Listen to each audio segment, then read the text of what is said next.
You are listening to the We Hired a Sitter for This podcast. We hired a sitter for this. We have a roster of like 7 sitters. I'm spending $3,000 on paints. Do you go to therapy? Never have, nah. There was a small fire. I put it out. Real talk, the stakes are too high with my baby. Comedy, parenting, married, life. We do it all. I'm a dad and I'm busy. I have an opinion. I don't know if it'll be right, but I'm Patrick. my name is Gaston. We hired a sitter. Hey everybody, this is We Hired a Sitter for This, episode 149. You're so close to 150, Laurel. So close. In weight and in episodes. Are you 150 pounds right now? I'm pretty close. Wow, we got 2 humans sitting next to me. You can only see one. It's Laurel Bacon Cummings. Do you go Bacon Cummings? Full name? I don't even know anymore. Laurel Cummings is here.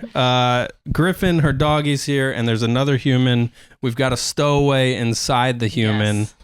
This is a show about parenting occasionally with comedians. Laurel's a hilarious comedian and friend and buddy and fellow Brooklynite who Ubered here. This podcast is costing her more than anybody today. So thank you so much for being here. Thanks for having me. Yeah, I'm 31 weeks pregnant. Wow. A little girl, and I have a little boy, so my life is over. Yeah, you're about to have 2 children that you're responsible for. We have 1 kid, and it's been so challenging and fun and beautiful and all the great things. But I can't imagine having another ball of like unpredictability in my life. You know, it's kind of funny because I made the same speech to my husband a couple of months ago. I was like, I am one and done. This was beautiful and magical, but I just cannot ever do this again. And like a month later, we found out I was pregnant again. I was like, just kidding. I'm so happy. Yeah, I was gonna say, if you made that speech to him a couple months ago, you guys found a magical way to get to 31 weeks already. Well, a couple, maybe like 10 months ago. Okay. Yeah. So it was indeed a planned pregnancy. You know, honestly, I feel like there's some like witchcraft at play with this whole motherhood stuff because you'll know logically that it's not a good idea, full stop. Mm-hmm. And then your hormones mess with you and you're like, I need more babies. Yes. I want to talk a little bit about hormones. Ross just sent me a clip from somebody's TED Talk, some lady, some scientist who deserves credit, but I can't give it because I don't remember what this was. Scientist. Yes. Can you believe it? They're letting them do anything. Next? They're letting you people do anything. This woman was saying mother-child relationships to get the oxytocin going. The child gets an oxytocin payoff by going to mom when it needs comfort, when the kid needs comfort, or she calls it an alrighty hug. I think she was a British scientist. So the kid goes to mom for comforting and reassurance. And then the kid gets oxytocin rushes from dad when they have fun with dad and when they're playing with dad and they're like bonding, doing fun stuff.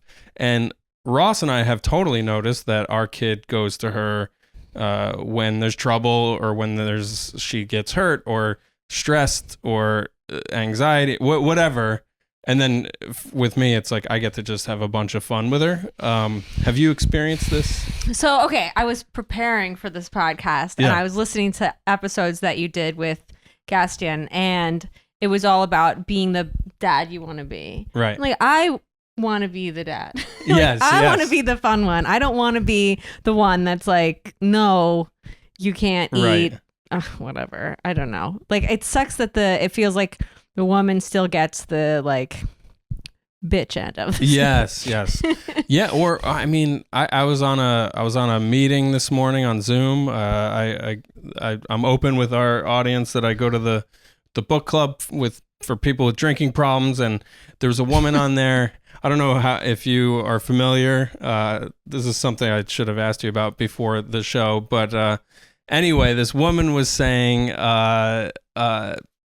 she is a divorced mom and her children split time. And she is, I never heard this term. She's the parent in residence or the residential parent, meaning I think she made that up. She's the parent. Yeah. But she's the parent who has to house the kids. Okay. And yes, she said like, yeah, they get to go to their dads and have a whole bunch of fun and then come back to me. And I'm the one who has to do all their laundry, keep their lunch boxes full, and take care of all the logistics, etc. And it's so true. Like the moms always end up I doing know. all that. And, we're in this, like, we're recording in Bushwick, in Brooklyn, Yeah. like the most liberal place and the most liberal place in the world.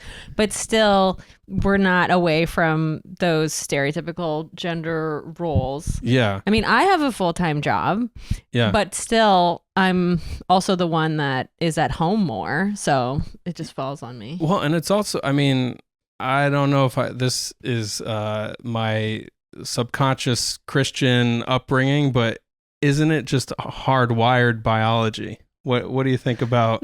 No. What Not about at all. what about the 9 months that this one is inside of you? Don't you think it's creating some kind of physical bond that like can't ever be broken? And perhaps it's your chains.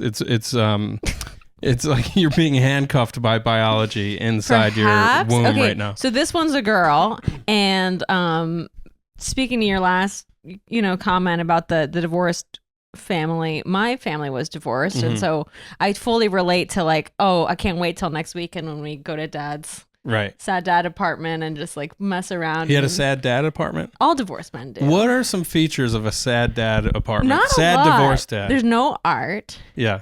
There's no food. So blank walls. Yeah. It's usually one story. Blank walls, empty fridge. Yeah, no upstairs. No. But dads will try. Yeah. And when they're divorced dads, they usually don't have someone to bounce ideas off of, so they don't know like what's trying too much. Uh-huh. Like he let me have a dog when I was like too young for a dog. Like I have a dog now that I got when I was 27 when I stopped drinking, and that was too young for a dog. It's a lot of responsibility. So I had a dog. I'm like 10. I'm only there every other weekend. This dog was feral. Wild animal. Yeah. So there'd be cardboard squares around the floor to try to get this dog to not pee on the floor. Yeah. And the dog would go out of his way to find the one area that wasn't covered. What and was be this like, dog's name? Roxy. Named after Roxy. a stripper. Classic doggy name. Who named the dog? You or Dad? Me, because it was my favorite surf clothing brand. Oh, yeah. This was in Florida in the 90s. Wow, Florida divorced dad. Did you grow up in Florida? Yes, I did. All right. This is you're making more and more sense to me the more we talk. And you mentioned you stopped drinking when you got a dog. Stop drinking when So I got a it's okay dog. to talk about. It's okay to talk about that. Okay. All right. I just want to slowly bring the viewer. We have one viewer. Bring them in Into our purview. into who you are.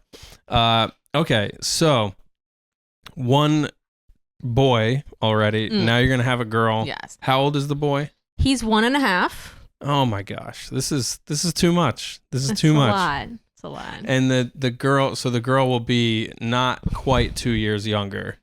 Right. They'll be 20 months apart. And when Okay. people hear that, they start laughing, which is not helpful. Yeah. I'm like, well, it's happening. So Do you think you want a big family, or do you think this will really be it? if I get pregnant again, my husband will leave me. Really? This is the end of Okay. that. Will he get a medical procedure? Possibly. Because I got one, and I feel like I should be talking about it more, because occasionally it'll come up in pop culture, or I'll come across something on social media, and people talk about how some men are really against it, or they feel. To be clear, you mean a vasectomy, Yeah, I got or a you mean like, vasectomy, will he yeah. ever have a medical procedure? Yeah. Will Does he have ever, health insurance? Yeah. Will he ever have like a skin tag removed, or? He's a doctor, right? Yeah, he might do it to himself. Yeah, he might could be he like, this girl gets pregnant too much. We're just gonna stop this train. Yeah, I think they sell kits on the internet. I don't know if they're legal, but you can get them on the Silk You Road. can get anything on Amazon. It's just a small set of scissors and a ring light, and it's a light. system of mirrors. you gotta you have to live feed it. Yeah. Yeah, that's part of it too. So you got a vasectomy. That's interesting. You got snipped. Is it reversible? I've heard some of them are reversible. The one that I got was not reversible. Meaning like The joke I've been telling on stage. emotionally, Yeah. The joke I've been telling on stage is that I did get it at a Brooklyn deli counter, and Stop it. that thing looked really sharp. Also, yeah, irreversible, much like the mistake of having a second child would be. Well, But yes, so the reversibility factor, I always heard that too, because in the 80s or 70s or whenever they first started doing them, I think they would snip the vas deferens or whatever it's called, the tube. They would snip it and just leave it. They'd let it like flail around in there. And I think a lot of times they would reconnect and people would have these surprise vasectomy babies. My paperwork at Mount Sinai and the description from my urologist was basically like, we slash and burn this motherfucker. We cut it. We cauterize the ends of your vas deferens. They cut out a section, first of all. They're not just snipping. They're cutting out a whole section, which is tiny. I mean, this is especially in me. We're talking tiny form factor here. I'm just thinking if I'm editing a podcast and you're cutting out the section where you say the offensive stuff, like it's gone. Just exactly. Control Z. Exactly. And then they cauterize the ends, and it says multiple times in the waivers I signed, this is permanent and irreversible. The method we use, etc. So, but I think there's many, like they say, there's a lot of different ways to skin a cat. So I got the death to the cat version.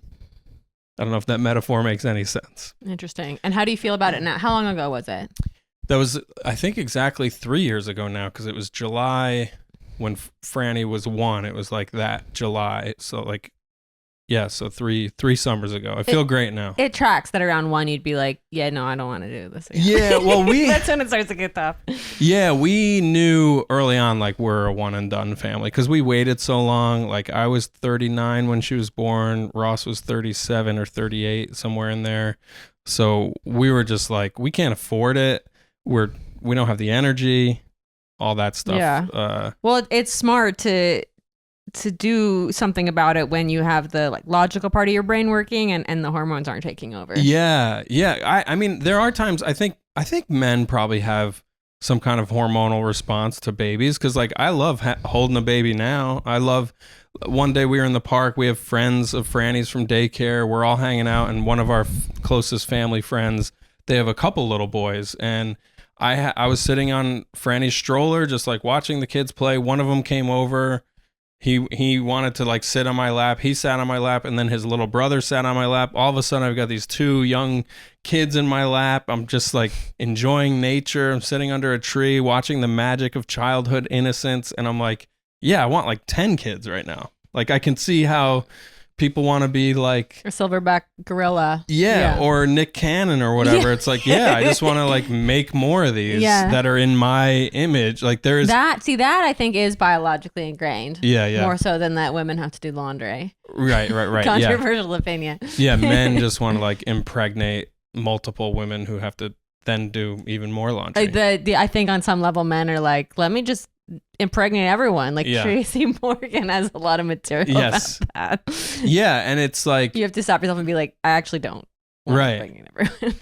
Yeah, and I guess when I got it, they're like, because they really do like, to get the vasectomy, I had to do a Zoom consultation with the just a regular person, a regular doctor, so that they could refer me to a urologist, and then that urologist requested that we have another Zoom, and for like 30 minutes she grilled me. She's like, you're sure you want to do this? You have 1 child. Have you completed your family planning? Which I thought was such an interesting phrase. Like, but let me just point out the irony that you have to jump through all these hoops as if you're adopting a dog or something like that to not have any more kids. Yeah. Whereas if you did want to, it would just take a bottle of wine or just a boring afternoon. Totally. Yeah.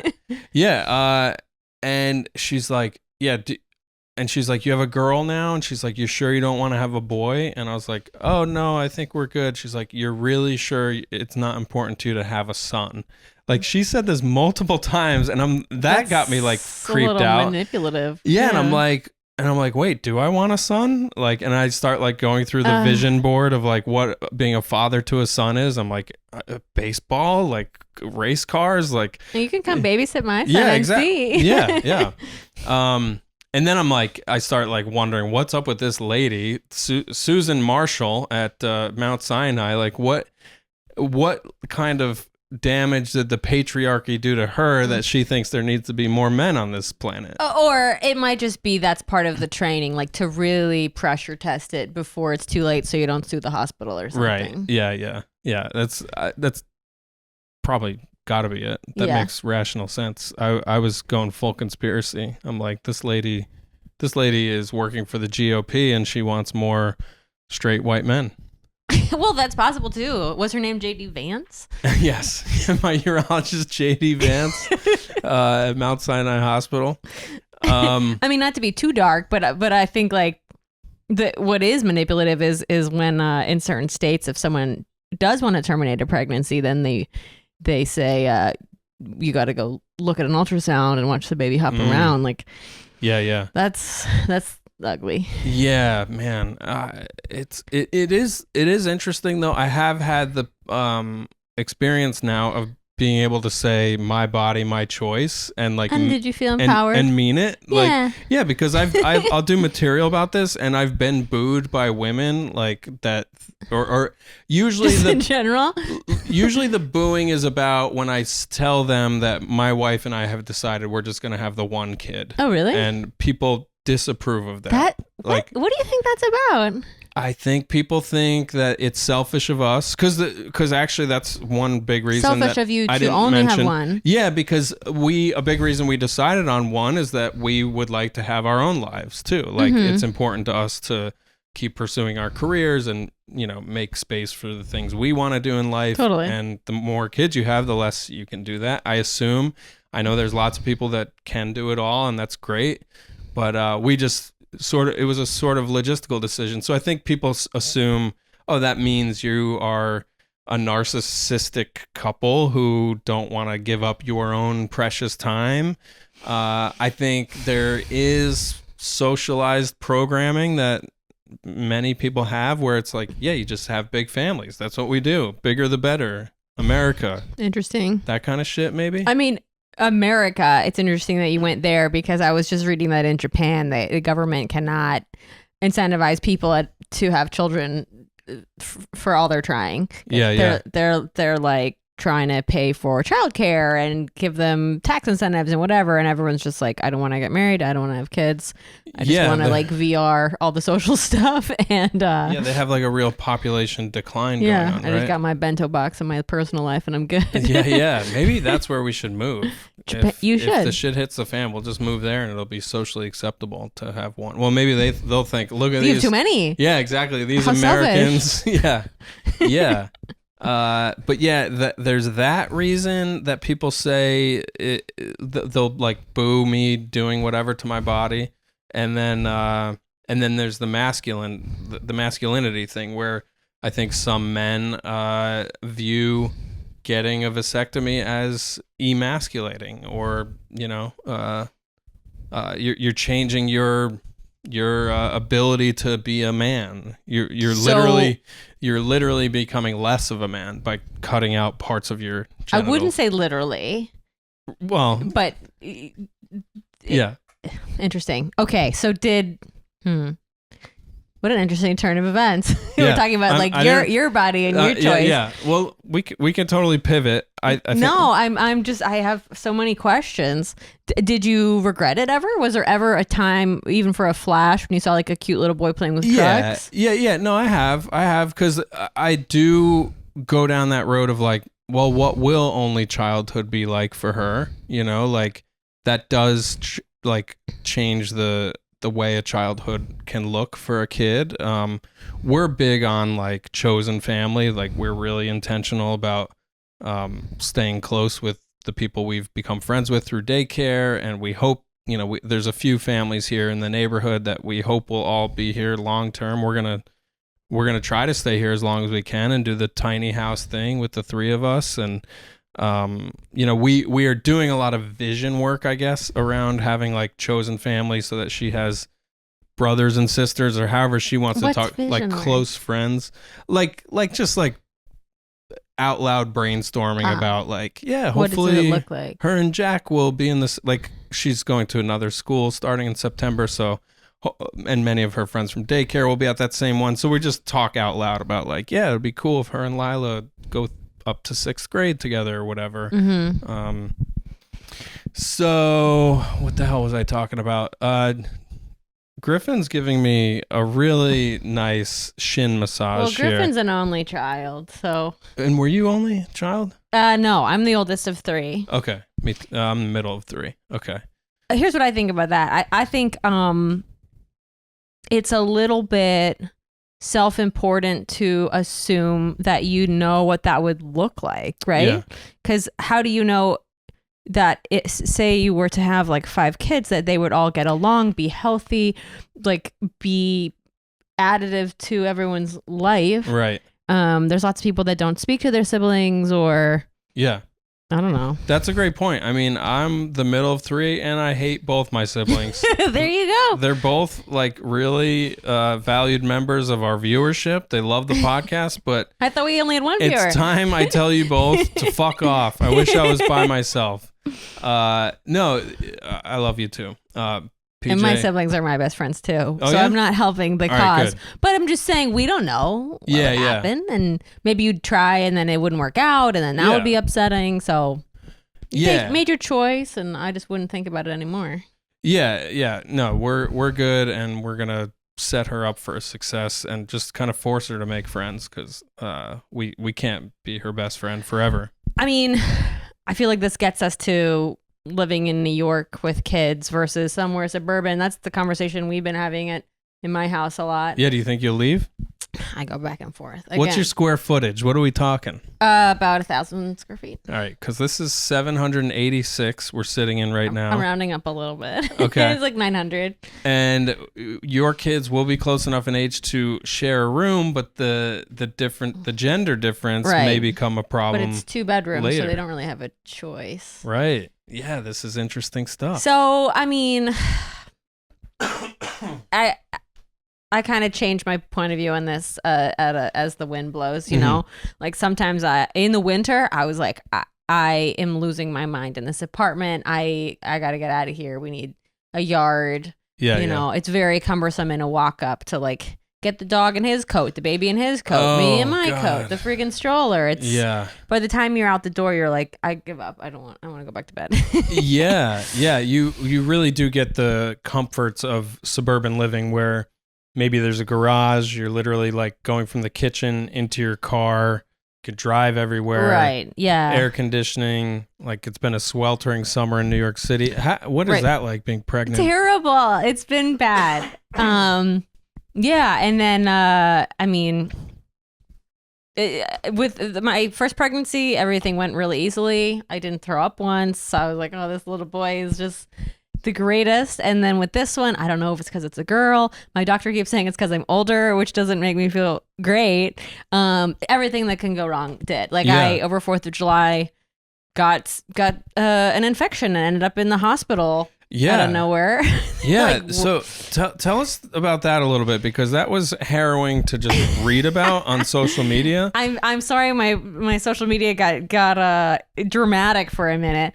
No, I wasn't feeling great over the 4th of July. I didn't think it was a big deal because like maybe it was a hot dog. It was a long weekend. I mean, I was already like tired and, you know, not like feeling hot anyway. So I didn't think it was such a big deal. I was like, I'll just drink some orange juice. Yeah. Like, you know, the Florida in me is like, orange Gatorade will cure you. Right.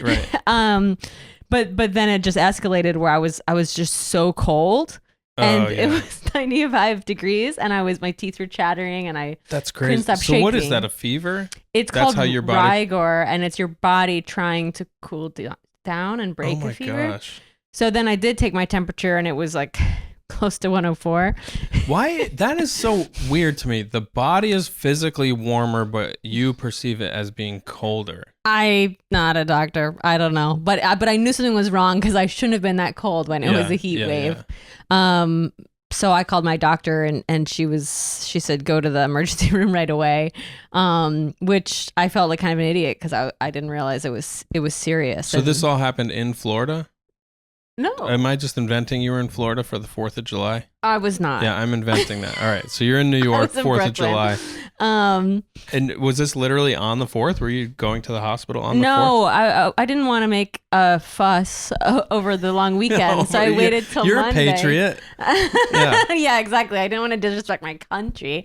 But so this was on Monday where I was like, you know what? Actually, I am still pretty sick, and the fact that I couldn't go to work because I try to never call in sick. Right. Because I just always Because think you're a champion. because I'm a champion, but then I think like save it up, because if you start like being loosey goosey about calling in sick, then you're the like person who cried wolf, and then Right. you can't actually be trusted when you have Yeah. something serious happen. So you're a people-pleasing, fearful, Yeah.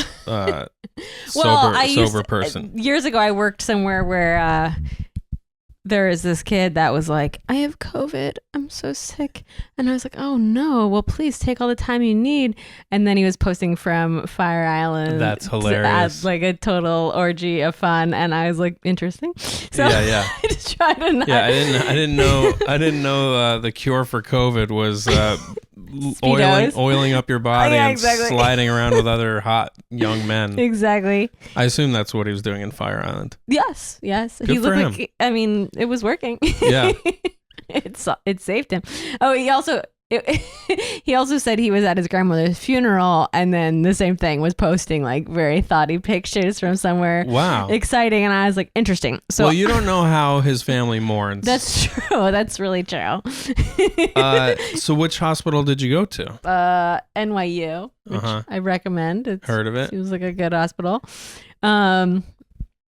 Yeah, well, I went to NYU for college, and they used to be pretty loosey-goosey about giving me Adderall. Yeah. So I just like kept going there. I'll get the health care I need. Yeah, it's like, and then now like 20, yeah, I mean, So when not you- 20 years later. When but- you're this sick and you go to a hospital with that if my math is right, you're 28 weeks pregnant at the time. Do they send you to the maternity doctors or whatever that's called, like an OBGYN? Do they get involved? So kind of everyone got involved. First I was in the ER, and I thought, I mean, I'm going to be here forever.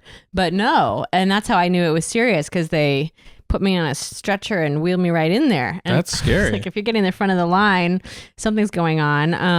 And you're a pretty, from what I know of you, I mean, we've done some shows. We've done a handful of shows together. We've been in some environments that are odd as comedians. You're a cool cucumber. Thank you. You're like, you're very sort of like collected. I mean, this is how I perceive you. I don't know if that's what's going on inside, but were you scared, or were you like freaking out, or were you just like, all right, wheel me wherever you got to wheel me? You know, I had a therapist tell me once, and I know it's like very boring when people start talking about their mental health shit, but I had a therapist tell me once that I do the worst when things are going well. Yeah. And when I'm in a crisis, I'm like pretty okay with everything, because I think on some level I just think that life is a crisis. So I was fine with it. Yeah, I was just kind of accepted what was going on. You're like, you know what? It's hot outside. The AC is pretty good in here. Yeah. Let me just enjoy this. And you know, they had lots of juice and IVs of fluid, and I was thirsty and wanted to lie down. It wasn't that bad. I mean, I have track marks on my arms now, which look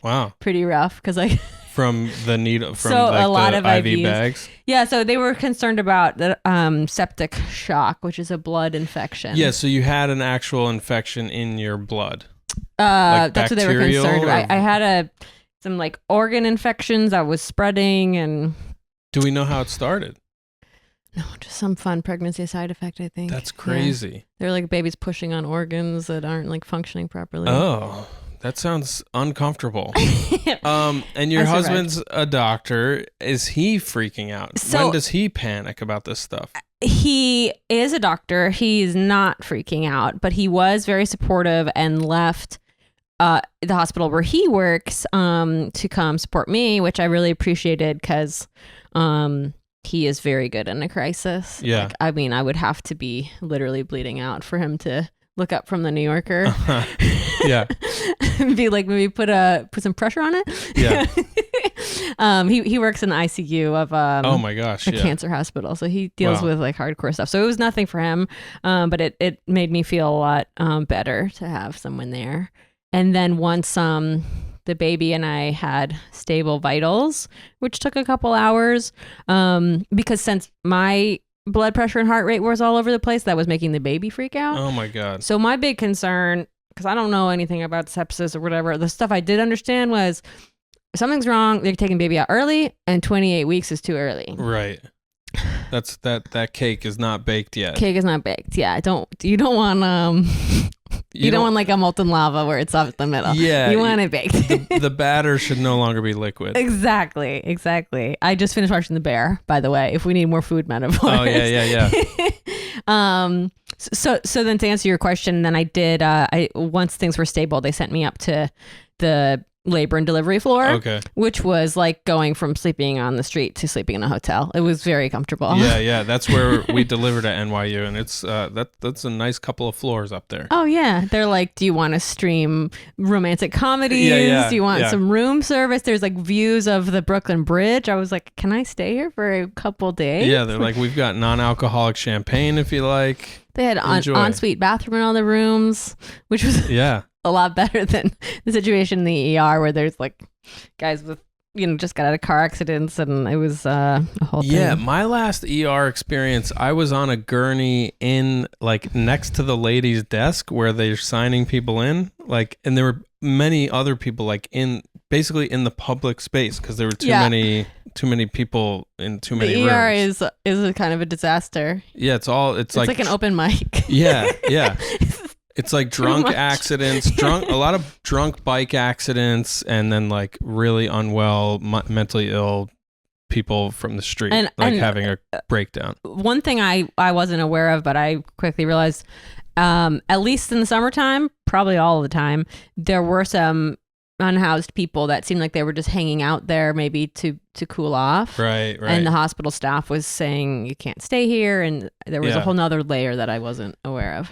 So what did they do? They did a course of antibiotics, I assume. They did a couple a lot of that. heavy duty medicine things. Yeah, I mean, long story short, I'm fine, baby's fine, but now I'm flagged as high risk for everything. So. Oh really? Yeah. So. Will you deliver at NYU?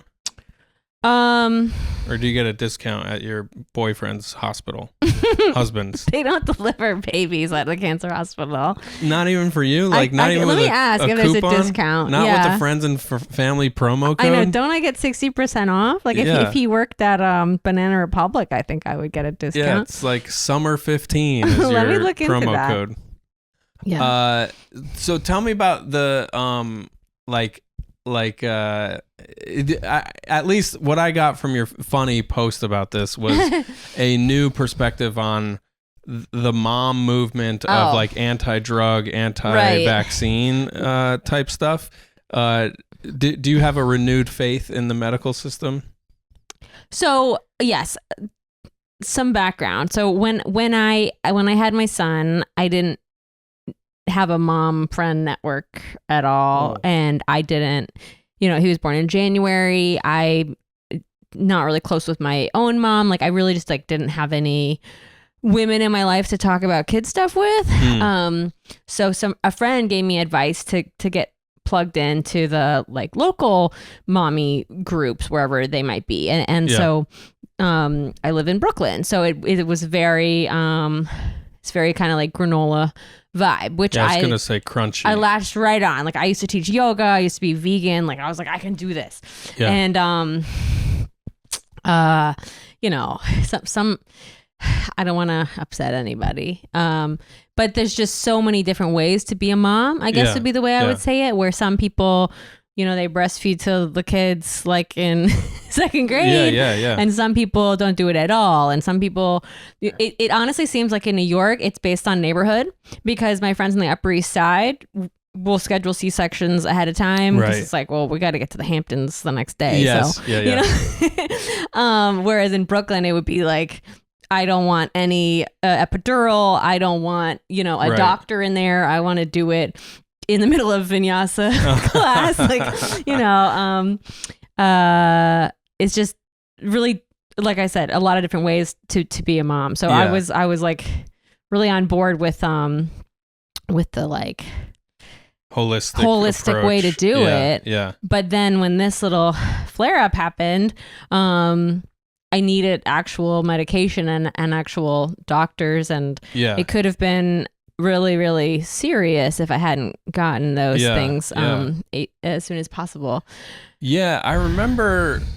So I have like a weird amount of experience with birth stuff because I worked as like a documentary TV producer when I was in my 20s and 30s, and Can I say what show? yeah, on True Life. True Life. Yeah, and I Iconic.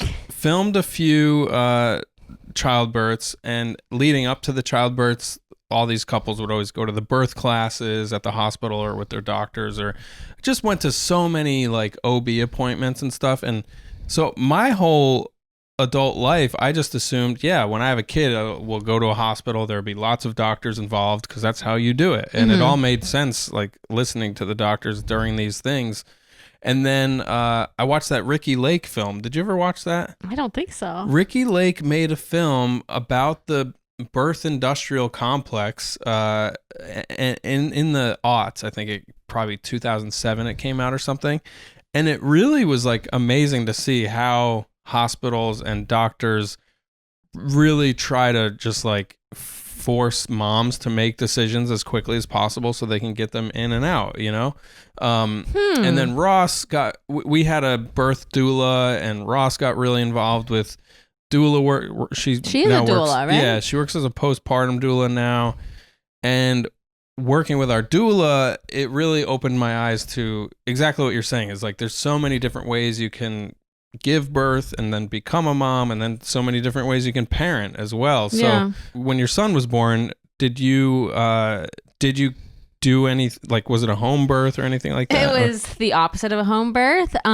So I was born in the 80s. I'm old. My mom had 3 C-sections. I just thought that's what you do. Yeah. So my son was, they call it breech when they're upside down, and they were like, you could do XYZ painful procedure, or you could just have a C-section. And I was like, I think I'll do option 2. Yeah.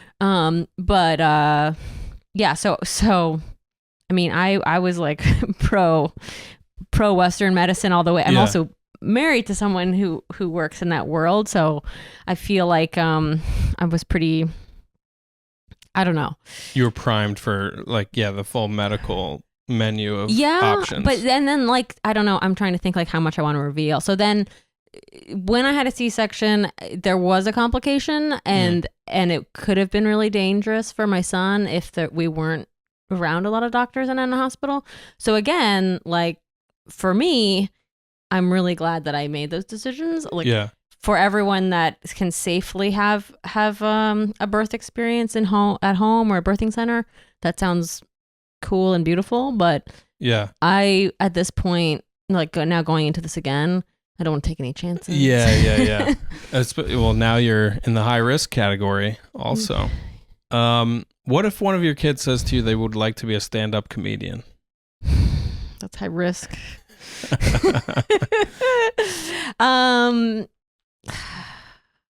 Well, first of all, I'd want to know if they're funny. Yeah. You know, because I've had a lot of people say, and I'm not saying I'm the funniest by any means, but I mean, like, you know, we have day jobs, and if people find out you do comedy, then they start to say they want to do comedy, and you're like, great, okay, let's talk about this. I don't know. What if your daughter, does she have any bits? She does have bits.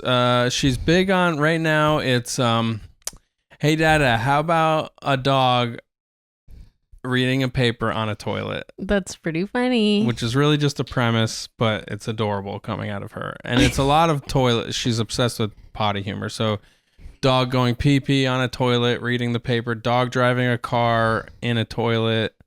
It's a lot of dog-oriented humor where it's just, that's the format. It's like, how about a doggy going poo-poo on an airplane to a toilet? You know, like it's very formulaic, but she's hilarious. She's a big personality. She She says things that are very sarcastic or very like she knows she's being funny when she's saying it. So I'm like, it's so hard to not be like, my child's very advanced. But sounds like she is. Yeah, I think she is. She sounds like she's got a tight 10. Yeah. Oh, yeah, well, she's it's all premises. Yeah. But it's halfway there. Yeah, and she is cursing a lot now. So that's fun. That's really interesting. Is there a punishment for that? Is there a consequence? No, Ross really doesn't want to say that's a bad word. She wants to avoid putting value judgments on these things. Mm-hmm. So by the way, to that point, I didn't know there's so many things like that I didn't know to be careful about. Because my son is still so little, it doesn't really matter what I say. Right. But apparently, like I'll hear moms that have slightly older kids, they'll spell the word skinny and things like that. Where I was like, oh, I didn't think about that. Yeah, that's all tricky stuff because I say stuff that my parents said, and I disagree with plenty with how I was raised, but I still am saying or doing things that they did where I'm just like, my instinct in those moments is to be like, that's a bad word. Don't say that. Yeah. I mean, if we put like dessert food in the grocery cart when I was little, my parents would take it out. Yeah. Be like, don't want to get fat. You Right. can't do stuff like that now. Right. And yeah, like that's actually coming, that specific thing is coming up for us. I'm on day 62 right now of no junk food. Okay. I don't know if any of the gigs we did together, you noticed how much of a garbage head I am for sugar and junk food, but way too self-involved to notice anyone else. Okay, good. And Franny, we have let her, like, somehow we are in a situation where sometimes we have to bribe her with blow pop lollipops for her to like take a bath or brush her teeth or whatever. And she has a sweet tooth also. Like I was FaceTiming with them this morning and the negotiation was you can have a donut as long as you have some of this egg sandwich. And we try to say we have to eat food that makes us feel strong and healthy. That seems like a good spin on it. So if you want to enjoy that other thing, you have to eat that good thing first. And I do have a fear because I just know how much junk food became a drug for me. Like as a kid, I enjoyed it and I did a lot of like secret eating of extra cookies and all that stuff. And it's like, of course, our world has so much of this stuff at all of our fingertips. So of course it's just going to be a part of her life. But yeah, I guess I do have a paranoia that it could get out of control for her just because I know that's how my body is. Yeah. Well, okay. Two things. First of all, we're about the same age. We grew up in the 90s, which was pretty toxic by today's standards in terms of body image. Mm-hmm. I mean, I remember, thinking if I didn't look like Britney Spears, that I would just like want to throw out my food until I did. Like, even it was like, it was tough. It was tough for those women. Right. Yeah. And then two, my personal, totally unprofessional theory is that people do the opposite of whatever their kids pressure them to. Yeah. Like if you say you need to go to Bible camp all the time and, you have to be the most conservative person, they'll probably run off and join a band. If you over police the thing, then that's going to be like so compelling to them. Right. Yeah. Like my dad was the one that was like, don't have any chocolate. You don't want to get fat. Meanwhile, parents are divorced. So at my mom's house, she's like, the sign's on Krispy Kreme. That means if you're not fresh from Florida, donuts. that means fresh donuts. Yeah, so she bring home the donuts. McDonald's is doing their millionaires game. Yeah. We got McDonald's. So I refused to eat any of that stuff because I wanted to look like Britney. Right. And this is all interesting for you to kind of process now that, because unfortunately in our country, life for boys is different from life for girls. So you'll now have a girl to have all these conversations with. I mean, you have a daughter now. I don't have a daughter yet. I have half a daughter. Yeah. I hope and I think that is shifting. Yeah. There's not so much pressure to be skinny. Right. It's more to just be yourself, be a filter. Yeah. I mean, I would say that it's more about like how to look a certain way, and social media might be the conversation. Oh yeah. Oh my God. But I'm so scared of that too. How are you going to handle that? Well, now she's already like pretty capable with a phone or an iPad, and like and it's so hard to stay on top of because like I zone out on my phone. Like at the end of a long day, we're on the couch after the bath. She'll come out of the bath. We'll watch an episode of Bob's Burgers or another animated show, and I'll just like zone out and scroll my phone. And yet when she wants the phone to look at stuff, I say that's not for you. You can't have it. Or if I think she's watching too much TV, I'm like, we got to scale this back. Like, who the fuck am I? How much is too much? I have no idea. Probably. We both worked in TV, so probably, I think TV all day is great. Then I know. You learn what's out there. How else can you write a spec if you don't know what's out there? Right. But yeah, like, how am I supposed to tell her what not to do with her brain if I'm also like vegging the fuck out on my phone all the time, you know? So yeah, like, and with social media, I mean, I'm already doing the thing where I'm like, am I posting too much stuff of her? Like, I have a friend who works with like victims of sex abuse and trafficking and really scary stuff. Yeah. And he's like very principled about images of his kids online. And I'm like, no images online, you mean? yeah, exactly. Yeah. And I'm like, that's probably smart. Why am I posting so much? Yeah, of we her? don't post our kid. That's good. I work, my day job is in the AI world, and that stuff just seems like there's a lot of question marks about what you would own and what people could do with your image. So yeah. I'm just like, it's too late for me, but Right. I'll just try to protect him from wherever things are going with that. Yeah. And I don't know. I guess that's where it's like back to the real life relationship stuff of like, really got to make sure she has a lot of friends and that she's doing things in the real world with people, because that's reality. And like, you know, there's plenty of studies out there that say like young girls are especially vulnerable to and susceptible to like really scary mental health stuff around compare and despair, and you know. Well, luckily, you sounds like you're on top of it and you are aware of it, and you're, you know, working on it now, which probably sets her up pretty well. Yeah, I mean, we're gonna get her an Instagram account tomorrow. So she's probably doing her podcast in the other room, right? Yeah. She did say she will say every now and again, she's like, when I'm a big kid, I'm gonna get a phone. Like when I'm like 15, and I'm like, okay. Yeah, okay. So when I was prepping for this and watching a different episode, you guys were talking about your kids, or no, your co-host's kid going to school by themselves, right, at like 11. Yeah. And this in New York, like and I didn't know, I guess in third grade they give you they give you a Metro card for free. It's crazy, right? Man. And that goes back to our conversation about, do we, you know, throw in the towel and move to the suburbs, or do we stay in New York and try to like make that work for a family? I mean, my husband thinks it's cool that kids in the city are so independent and mature and worldly. I don't know. I feel like I don't know what my opinion is yet. It kind of scares me that, like, do we need a 5-year-old to be talking about like an exhibit at the Whitney and like Eric Adams policies? Like, how mature do they need to be? That's hilarious. That's a great point. Because they have to have like a healthy childhood, right? Can they just be playing with like dolls and trucks for a little bit? Yeah, and because maturity can present itself in lots of different ways. Like you could have like a really cool intellectual 14-year-old kid, which is great. Obviously, such a douchebag. Might be a little douchey. No, I don't want to fund your short film.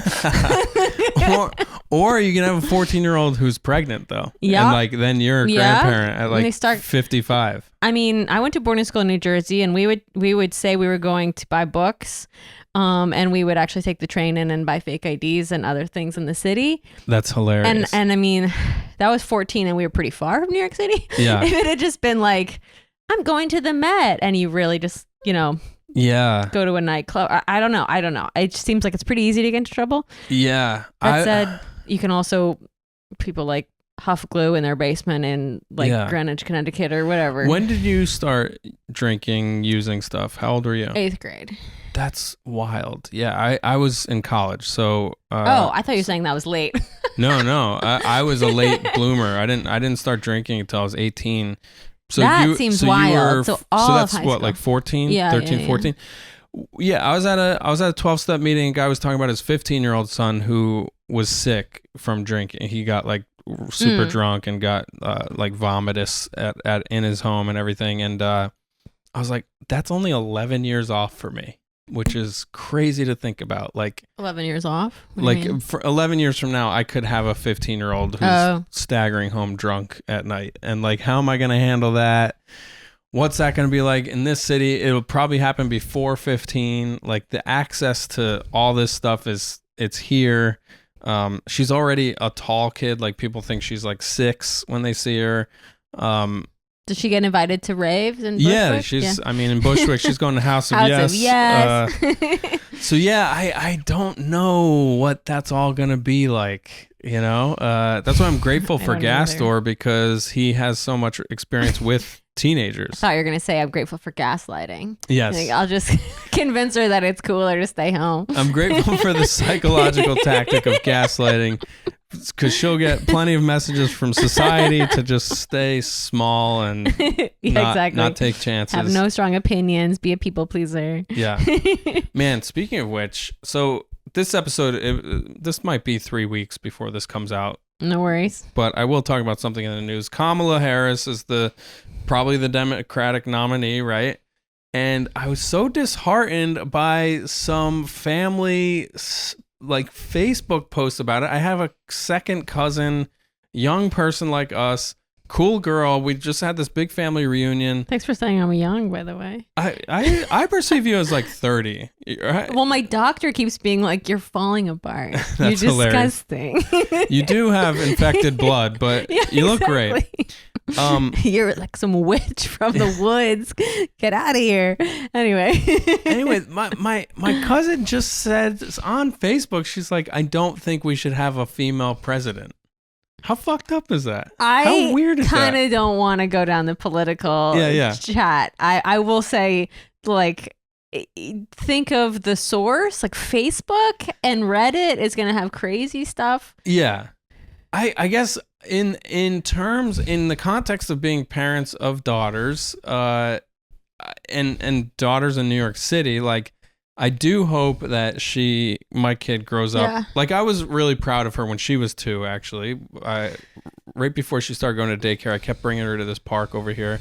We kept seeing this one young boy who's like a year and a half older than her, who always had toys, and she would just take the toys from him that she wanted to play with, and he would always cry about it. And I kind of liked it. I liked that she was just like taking what she wanted and making a boy cry, because I just feel like that's what she just has to do in life. I would say you have to ask, you have to, but maybe that's because I'm a woman, so I'm like, you don't want to be mad at you. Yeah, no, well, we do. My worst fear. And I do all that, and we do. She's better about that, but she's just like that now. Like she hadn't been trained to be to like to like smaller. defer. You defer, yeah, and that's like that's what I'm like. I want to see with her is I want, because I also grew up so shy. I didn't like speak until I was in like 4th grade. So like I never asked for what I wanted, and I was always scared to say what I needed. And isn't that interesting that now you speak for a living? Yeah, it is. Yeah, I'm like definitely overcompensating. So yeah, I want to raise her in a way that she can just go out and get and do whatever she wants, but obviously with guardrails and like safety. Well, the thing about a female president is, what if she gets her period? Yeah, I mean, then the whole country's over. Yeah, she gets that call in the middle of the night and she can't pick up because she's. What are the nuclear codes? I don't remember. I have my period. somehow that's hilarious. I can't. I mean, I think Tina Fey said that way before I did. Right. Well, I think that was like, I think during the Clinton campaign that came up a lot, like temperamental woman, angry woman. Yeah. I feel like Trump said something about one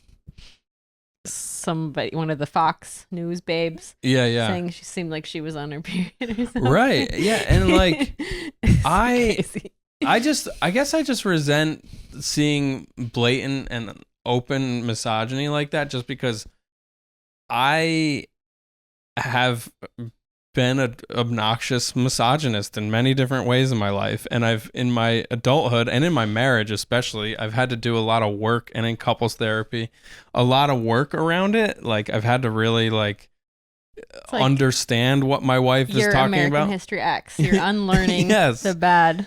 Yes. So I just resent that so many people are out there just like not even investigating why they feel these ways. Yeah. Like, Well, like why isn't this girl saying, why do I think there shouldn't be a woman president? Or why do I believe that a woman's place? Because I think she's a very crunchy person. And I think, when somebody's so conservative that they're like, they also appear as like very like weird and hippie-ish. libertarian, I think that's called. Yeah, she probably is one of those. Like, I think she really believes that a woman should be a homemaker and a child bearer. Oh, she's a trad wife. Yeah, I think, Okay. some of that Well, trad wife business. I don't know. I don't know what to say to all that. I mean, a lot of that behavior is learned, right? So there's probably someone in her life that made her feel like those limitations were in place for her. Maybe it's just her husband posting on her account. Maybe that would be the best case scenario. I know I said I don't want to get political, so I'll just say this. I think that couples that share an Instagram or a Gmail or whatever, really creepy. Oh, super creepy. And I don't think that's political. No, it's not. I'm just saying that would be that would be the hill that I would like to stand on. Oh, yeah. No, that's a relationship in danger when you can't trust your partner to have their own online life. But yeah. What else? What other kind of parenting? Well, I guess what I'm interested in is you are a full-time, you work in corporate America. My day job. Yep. Killing it. You manage other people. You listen to their sick excuses for why they want to go to Fire Island. You're in charge of some people. You got a busy life. I'm trying. Both you and your husband do well for yourselves. You're about to enter maternity leave like this week, I think you said. A couple weeks ago, yeah. So to go from corporate mom on the go, doing it all, to in the home day to day with these two kids, what's going through your mind? Well, I can't predict the future, but last time when I went on maternity leave, it was amazing. Like to suddenly not have to go to work in the morning. Oh yeah, and that's still awesome. get paid. I was like, I can't believe how lucky I am to have ovaries. Like it sucks for men that they don't get to do this. But then I will say by the end, once the baby had arrived and that, whole miraculous experience had happened for a while, I really didn't feel like a human being. I really felt like a shadow and a whisper of myself.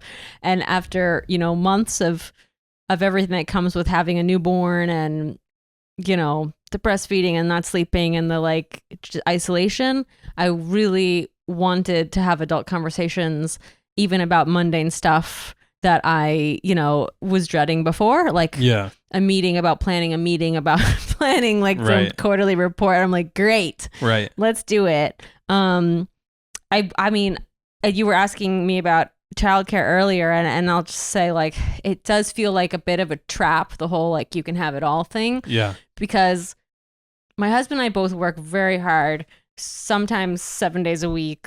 It's a lot, so that we can afford to have childcare, so that we can work. Right. And it's right. It's a Ponzi scheme. It's a scheme. It's a scheme. Yeah. I think all the babysitters and other caretakers in this country have a secret union where they meet and they're like, how can we turn the screws on these fuckers? They should unionize. Talk about that. That phase that, of course it's amazing when you have the new baby and it's exciting, but then you really do feel your identity start eroding away and the connection to your own life. And I experienced that, but I don't think I experienced it to the degree that Ross did. And I think that's very common, that the mom... Yeah. I worked with a woman, Caroline, at MTV. She was my best drinking buddy. And she would very openly share about how the only reason I'm working here, they pay me nothing to be here. She was a researcher. she was older than all of us, but she liked to party, and she was like, if I didn't take this job, I was gonna put my head in the oven. Yikes. And at that time, she had like a 5 and a 7-year-old or something. Oof. And she'd been doing the stay-at-home mom thing that whole time, and yeah, I was just thinking about what does one research at MTV in 1995? It's like, which beach house has the sluttiest girls with big boobs? yeah. No, yes, that was like in the 2000s, and I think it was, I literally think it was a job created for her. I think a buddy of hers was a senior executive, and they were like, yeah, we can like find $24,000 a year for this person. Okay, so the question is, how did it affect my sense of self? Yeah, becoming a mom? yeah. I mean, it's a tricky thing to answer because you love your child so much, and you work so hard to set up your life in a way that you can afford to have a baby, and sometimes it takes a while to have one, and XYZ. So all of that stuff, I don't even think we need to go down that road. We love our children. We're so happy that we get to have this life experience. But I mean, I was doing stand-up comedy before. I was very acerbic and was out every night, and my relationship with my partner, now husband, was very independent. Like we definitely weren't sharing a Gmail account. We lived in different states. Like he worked at a hospital, and then like every other weekend would meet me in the city, and I would like go do shows and drive around. Where did he live when you guys met? Pennsylvania. Oh, wow. Yeah. And the only reason he was single was because it was COVID, and he was working all the time. Like I don't know how I snagged him other than than that. But anyway, so my life was really, really different. It went from never being home, and that's how I was justified having a small apartment, because I was like, well, you're never home. Right, you're out doing stuff all the time, to always being home, because you can't leave the baby alone. And also exercise was really important to me. Like we're talking about, we don't drink anymore and this and that. Like it's like I would run 5 miles in the morning, and that like resets my stress for the day, and I'm like, okay, I'm ready to do stuff now that gets the crazy out and gives me ideas. And you can't go run 5 miles when there's a baby.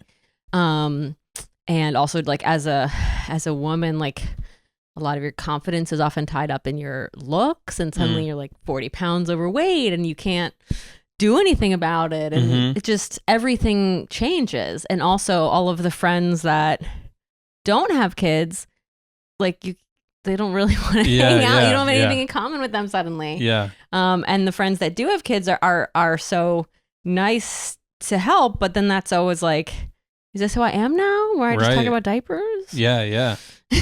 Yeah, and it takes a long time to regroup and like find, like it's interesting thinking of you. So he's not even 2 yet. Your first. No. Yeah. So this is around the time I was having the hardest time, actually. So I hope you experience the like getting back to yourself in some shape or form that works for you. Yeah. Well, because at first, for people that don't have kids, I don't know whether they're watching this podcast, but at first the babies just kind of sit there and they're like mummies, and they're just like, yeah. And so it's not that all consuming. Like it's consuming, but you don't realize that it's not that bad yet, and that you can take naps and you have a couple hours at a time to yourself, because they sleep like 18 hours a day. But then when they start moving around, and then especially when they get to the toddler phase where they just are like going out of the way to try to like touch knives all day, you're like, wow, I feel like a lifeguard at a public pool. Right. Like you just have to be constantly like, no, don't do that. That's not food. Don't do that. That's glass. But so you're talking about like what that meant for creativity. I started writing about it when there's a, I don't know if you know Substack. Yeah. So it's like a blog network. So like, I'll just like write about my life. But then I got to a point where I was like, I don't want to just be writing about like being a mom. Yeah. Like it's cool when people do that and then they become successful doing that. I don't want like. I would like to just be myself. Right. Yeah, it's tough. Like especially as comedians, and especially if you're autobiographical, it's like your identity. You can like kind of just keep re-solidifying this, like painting yourself into a corner is like, I'm all about being a dad, or I'm all about recovery or whatever. I mean, so it's tricky. I'm hoping, there's going to be a couple years where it's tough because the kids are really little. Yeah. And then I can find like what my avenue back to the creative career that I want and was pursuing for so long is. Yeah, I think that will happen for you, and sounds like you're gonna have an awesome birth. Everything's gonna go great. He's gonna be a great big brother. That's so cool. That's so cute. I mean, I do. I guess that's one regret I would say. It would have been interesting to see Franny be like a big sister to somebody, but I guess she can be a big sister to somebody. Did you ask me on your podcast so I could ask my husband if he can reverse your vasectomy? Yes, that's, and what is the promo code for that? What is the promo code? It's called is that it's like like coffee? Stitch it up, unzip and restitch, 10% off. Wait till Labor Day, there'll be a better deal. Totally. All right, well, thanks for having me. Yeah, thank you, Laurel. I hope you got something fun. This is great. We're just talking about like sad postpartum depression. This was great. You're great. Thanks for watching, everybody.